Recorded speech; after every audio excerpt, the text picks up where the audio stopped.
যখন আমরা আল্লাহকে পাবো, আল্লাহ পাকের ইবাদতের মধ্য দিয়ে, রাসূলের সুন্নতের মধ্য দিয়ে অল্পে তুষ্ট থাকতে পারবো, যা আছে এতে শুকরিয়া আদায় করব, আপনার চেয়ে সুখী মানুষ দুনিয়াতে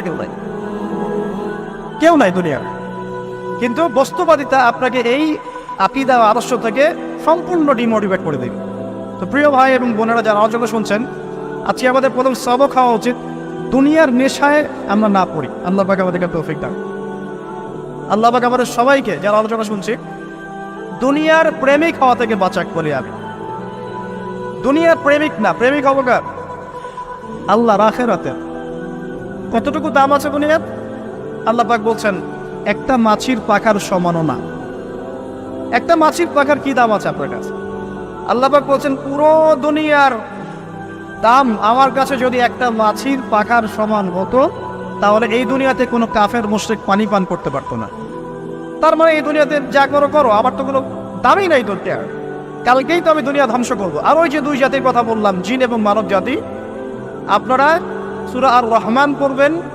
রহমান নামটা অনেক ব্যাপক দয়াময়ের নাম, তার মানে আল্লাহ পাক মার্সিফুল, মোস্ট মার্সিফুল। কিন্তু এই সূরা আর রহমানেই একটা ভয়ঙ্কর আয়াত আছে, কি? সানাফরুগু লাকুম আইয়ুহাস সাকলান। হে মানুষ এবং জিন, হে মানুষ এবং জিন, শীঘ্রই আমি তোমাদের দুইটা জাতিকে ডিল করার জন্যে পারেক হচ্ছি, অপেক্ষা করতে থাক। মানে আল্লাহ পাক কুল্লু ইয়াউমিন হুয়া ফি শাআন, মানে আল্লাহ পাক কি করেন? সবসময় তার কাজে ব্যস্ত আছেন। মহাবিশ্বের তো গ্রহ নক্ষত্র গ্যালাক্সির অভাব নাই, মাখলুকের কোনো অভাব নাই। আল্লাহ পাক প্রত্যেকটা মুহূর্তেই তার কাজে ব্যস্ত আছেন, তার কাজে শানে ব্যস্ত আছেন। কিন্তু এই ব্যস্ততা থেকে ফারেক হবেন কাদের জন্যে? মানুষ আর জিনের জন্য। সুবহানাল্লাহ, মানুষ আর জিনের জন্য। আল্লাহ পাক বলেন সানাফরুগু লাকুম আইয়ুহাস সাকলান। দাঁড়াও, দুনিয়ার মধ্যে এইসব করে বেড়াচ্ছ, তোমাদের দুই জাতির জন্য আমি অচিরে ফারেক হব ইনশাআল্লাহ। ওইটাই হলো কিয়ামতের দিন। যদি ওই দিনটা আমরা মাথায় রেখে চলি, ইনশাআল্লাহ আমরা কেউ বস্তুবাদী হব না ইনশাআল্লাহ। আল্লাহ পাক আমাদের সবাইকে দুনিয়া মুসাফিরের মতো থাকার তৌফিক দান। আমরা উন্নতি করব, অবশ্যই অগ্রগতি করব, আমরা সবকিছুই করব, কিন্তু দুনিয়ার পূজায় ডুবে যাব না। এটা একটা বড় চ্যালেঞ্জ। মানে মধ্যমপন্থী থাকতে হবে, না একদম গোলালু মার্কা আর না চরমপন্থী, মাঝামাঝি থাকার চেষ্টা করতে হবে।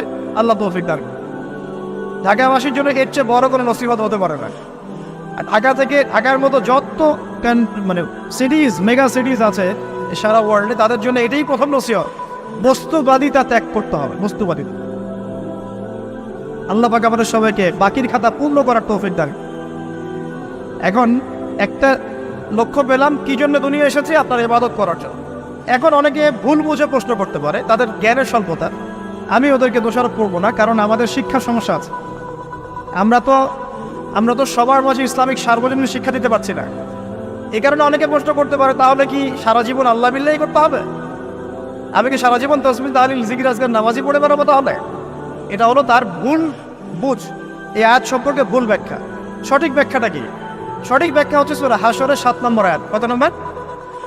সূরা হাশর 7 নম্বর আয়াত। আল্লাহ পাক বলেন, ওয়ামা আতাকুমুর রাসূলু ফাখুযুহু। রাসূলুল্লাহ সাল্লাল্লাহু আলাইহি ওয়াসাল্লাম তোমাদেরকে যা যা দিয়েছেন সব নিয়ে নাও। ওয়ামা নাহাকুম আনহু ফান্তাহু।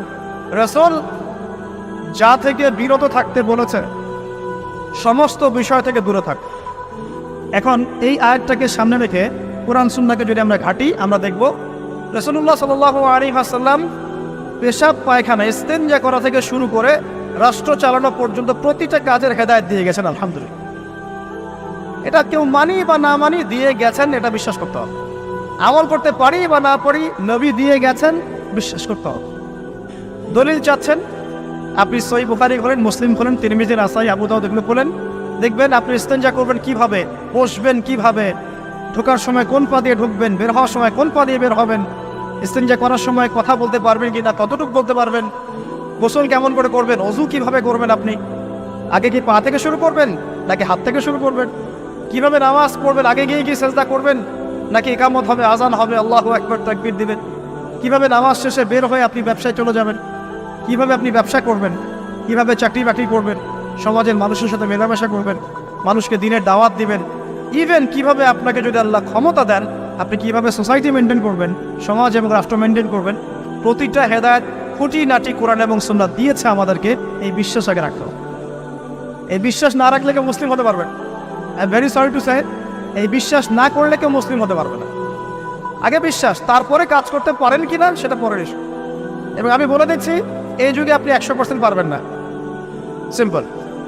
এই যুগে আপনি 100% পারবেন না, এটা স্বাভাবিক। কারণ এই পুরো বিশ্বটা তো ইসলামাইজড না। পুরো বিশ্ব কি ইসলামাইজড?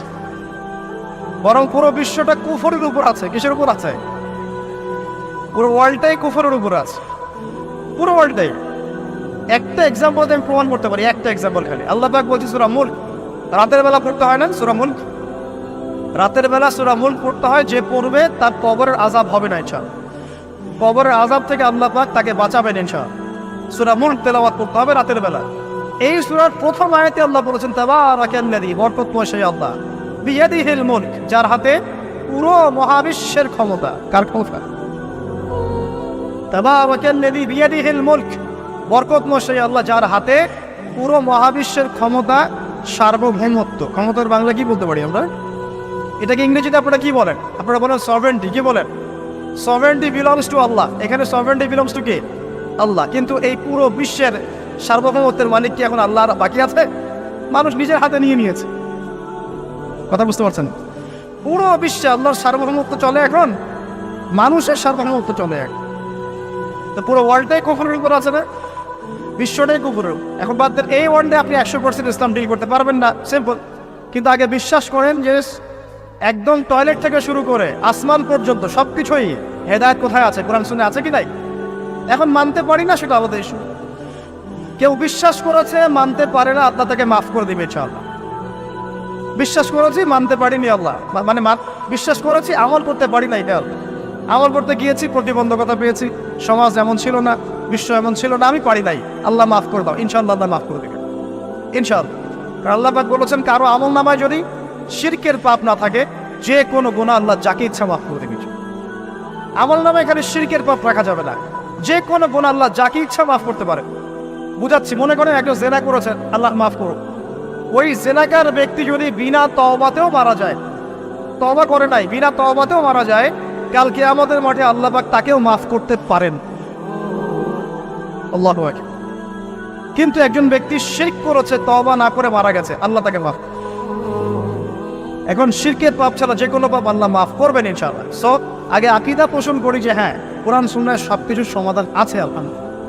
এখন আমি আমল করতে গিয়ে হয়তো পারছি না। এখন আমার বিশ্বাস চলমান বিশ্বের সাথে সাংঘর্ষিক হচ্ছে, এবং এই বিশ্বাসকে দমিয়ে দেওয়ার জন্যে কি করা হচ্ছে? এই বস্তুবাদিতার মতো আদর্শগুলো আপনার সামনে তোলা হচ্ছে। এখানে উত্তরটা কি?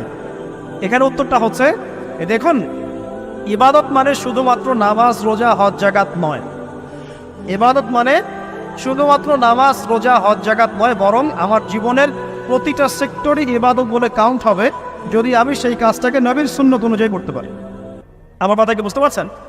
এই হলো ব্যাখ্যা, ওয়া মা খালাকতুল জিন্না ওয়াল ইনসা ইল্লা লিয়াবুদুন। আমি জিন আর মানুষকে শুধু আমার ইবাদত করার জন্যই সৃষ্টি করেছি। আপনার ইস্তেনজা করাটা ইবাদত। সুবহানাল্লাহ। আমার ইস্তেনজা করা কার প্রয়োজন? আমার না, ইসলামের না আল্লাহ পাকের? নাউজুবিল্লাহ। ইস্তেনজা কার জন্য করি? আমার প্রয়োজন। আমাকে এখন ইস্তেনজা করতে হবে, কষ্ট দিচ্ছে আমাকে। খাবার খাবেন, কার জন্য খাচ্ছেন? আমার জন্য নয় কি? আমার জন্যে। আপনি ব্যবসা করছেন, কার জন্যে? আমার জন্যে, আমার স্ত্রী সন্তান, আমার পরিবারের জন্য। আপনি সমাজ চালাচ্ছেন কার জন্য? আপনার জনগণের জন্য। এখানে স্বার্থ কার? মানুষের না আল্লাহ? আমার স্বার্থ, আমার স্বার্থে আমি এই সব কাজগুলো করব, নবীর সুন্নাহ অনুযায়ী করব, তাহলে দুনিয়াবী কাজগুলোতেও আল্লাহ পাক নেকি দিয়ে দিবেন ইনশাআল্লাহ। কেমন দুনিয়াবী কাজ?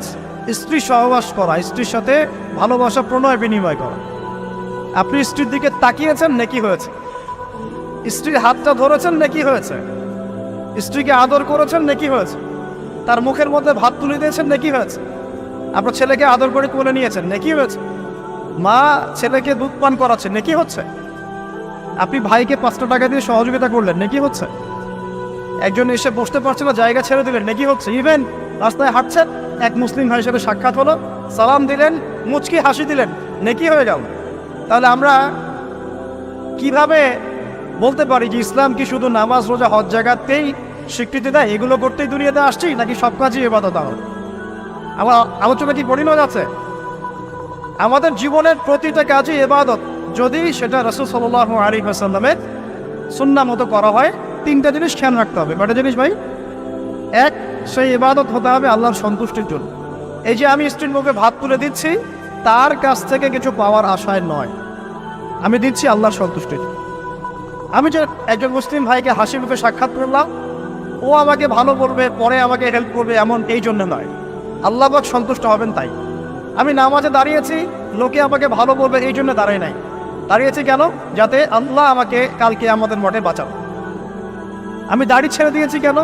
মানুষ আমাকে হুজুর বলবে তাই, এই জন্য না, বরং আল্লাহ রসুলের সুন্নাত জীবিত করেছি, ইনশাআল্লাহ আমি 50 জন শহীদ সাহাবীর নেকি পাবো ইনশাআল্লাহ। কেন আমি টাকনুর নিচে কাপড় পরছি না? কারণ কি মানুষ আমাকে বলবে নতুন ফ্যাশন? না, আমি এই কারণে পড়ছি যাতে রাসূল সাল্লাল্লাহু আলাইহি ওয়াসাল্লাম কালকে আমাদের মাঠে এই সুন্নাহর উপর আমল করার জন্য আমার পক্ষে সুপারিশ করে। আমার ইবাদত, আমার পর্দা, আমার পরিবার, আমার ব্যবসা, আমার অর্থনীতি, আমার পলিটিক্স সবকিছু আল্লাহর জন্য করব, এই একটা হলো মূলনীতি ইবাদত কবুল হওয়ার। এক। দুই, সেই আমলটা হতে হবে রাসূলের সুন্নাহ মোতাবেক, অন্য কোনো পদ্ধতিতে নয়। মনে করেন আমি একজন খুব বড় বুজুর্গ হয়ে গেছি, নাউজুবিল্লাহ, না আমরা এত বড় বুজুর্গ হয়ে যাই নাই, যে টাইটেলগুলো আপনারা দেন এগুলোর কোনো প্রয়োজনও নাই। এখন একজন বড় বুজুর্গ এসে যদি আপনাকে কোনো ইবাদতের পদ্ধতি শিখিয়ে দেয়, এই পদ্ধতিতে ইবাদত করো, অনেক ভালো হবে, কিন্তু ওই পদ্ধতির সাথে রাসূলের এবং সাহাবীদের পদ্ধতির কোনো মিল নাই। মুখরোচক মনে হলো, দেখতে সুন্দর মনে হলো, এবং অনেক মানুষ তা করছে, এরকম দলিল থাকলেও সেই কাজটা করা যাবে না। কারণ কি? কারণ সেই কাজটা রাসূল সাল্লাল্লাহু আলাইহি ওয়াসাল্লামের সুন্নাহ মাফিক হয়নি। আল্লাহ রাসূল করেন নাই, সাহাবীরা করেন নাই, বাস আমি করবো না। এবং ইমামরাও করেন নাই, পরবর্তী জেনারেশনে কেউই করেন নাই। এখন যত ভালো টাটকা মজা লাগুক, দেখতে সুন্দর লাগুক, বহু মানুষ করছে, এইসব দলিল ইসলাম টিকবে না। আল্লাহ পাক বোঝার তৌফিক দান। 1 নম্বর শর্ত আল্লাহর সন্তুষ্টির জন্য হতে হবে। 2 নম্বর রাসূলের পদ্ধতিটা হতে হবে। 3 নম্বর খুব ডিফিকাল্ট, 3 নম্বরটা বেশি ডিফিকাল্ট। প্রথম 2টা পার হয়ে গেলেও 3 নম্বরে গিয়ে আমরা আটকে যাচ্ছি। আর বলবো, রাগটাগ করবেন না তো। 3 নম্বর হচ্ছে রিজিক হালাল হতে হবে। রিজিক হালাল হতে হবে। পশ্চিমের আদলে গড়া এই পুরো বিশ্বের বেশিরভাগ মানুষের রিজিক এখন হারাম। কেন হারাম? কারণ কোনো না কোনোভাবে আমরা সুদের সাথে সম্পৃক্ত হয়ে যাচ্ছি, কোনো না কোনোভাবে। আর নবীজি অনেক আগেই বলেছিলেন, 1400 বছর আগে, যে একটা জামানা তোমাদের সামনে আসবে, যে মানুষ সুদ খেতে চাইবে না, তার গায়েও সুদের ছিটাফোঁটা গিয়ে লাগছে কি? দেখো, আপনি খেতে চাইবেন না, আপনাকে মেসেজ পাঠিয়ে দেওয়া হবে আপনার অ্যাকাউন্টে এত টাকায় যোগ হয়েছে। কি করবেন এখন? টাকাটা আপনি সুদের টাকা। সুদের টাকা মানে কি? 1 দিরহাম। 1 দিরহাম যে ব্যক্তি সুদ খেয়েছে, সে যেন 36টা মেয়ের সাথে জেনার পাপ করেছে। সহিহ বুখারী হাদিস, একদম অকাট্য, সহিহ, সনদ সহিহ, এমন না জয়ীফ জাল, এমন নয়। 1 দিরহাম যে ব্যক্তি সুদ খেয়েছে, সে যেন 36 বার জেনা করলো, নবী সাল্লাল্লাহু আলাইহি ওয়াসাল্লাম বলেছেন। আর এই হাদিস তো আপনারা জানেন যে সুদের পাপের 73টা শাখা আছে। নিচের শাখা হচ্ছে মায়ের সাথে জেনা করা, মাকে বিয়ে করা, আর উপরের শাখা হচ্ছে আল্লাহ এবং তার রাসূলের সাথে যুদ্ধ করা। এগুলো অবলীলায় করছি আমরা। আর নবীজি বলছেন 4 শ্রেণীকে আমি অভিশাপ দিয়ে গেলাম।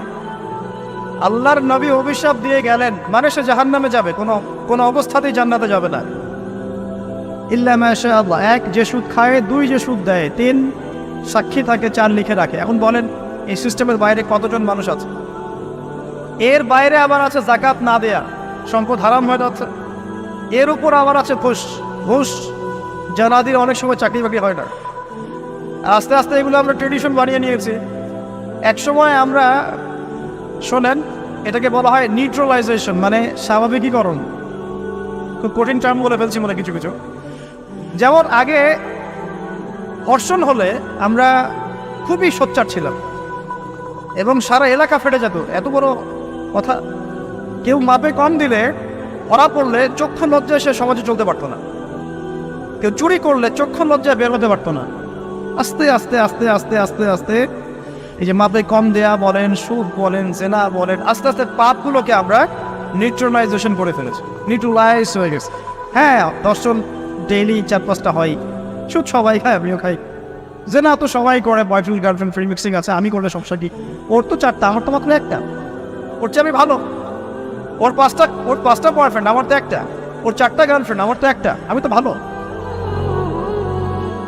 আমার ছেলে খুব ভালো, শুধু মাঝে মাঝে একটু ড্রিঙ্কস করে, ব্যাপারটা এরকম হয়। তো এই যে পাপকে নিউট্রালাইজেশন করা হচ্ছে আস্তে আস্তে, স্বাভাবিকীকরণ। এই ফ্লোতে আমরা মোটামুটি সবাই পড়ে গিয়ে রিজিক হারাম হয়ে যাচ্ছে। ঘুষ দিতে হয়, এটা চাকরি হবে না।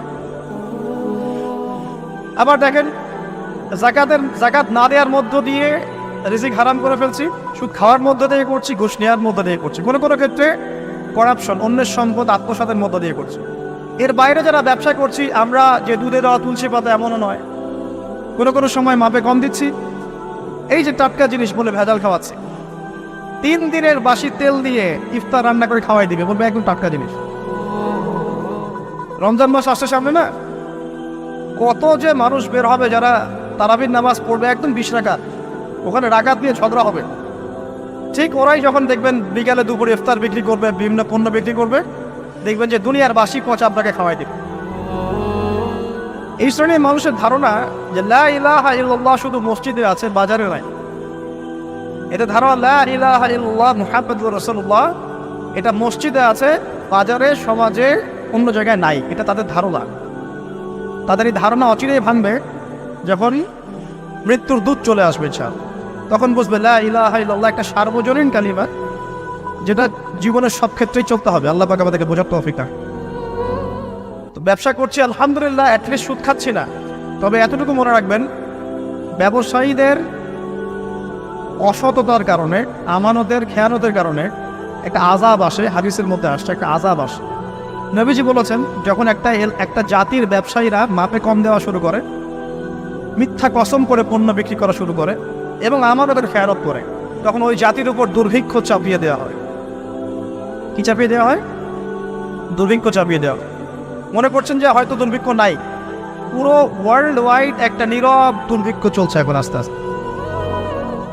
সকালে একটু আগে বলেছিলাম না, গরিব মানুষ আলু ভর্তা, ডাল আর ডিম ভাজা দিয়ে ভাত খেত আগে, এখন তারা বলে আমরা ডিমই দেখতে পারি না চোখে। ডিমও খাওয়ার এখন সামর্থ্য হচ্ছে না অনেকেরই।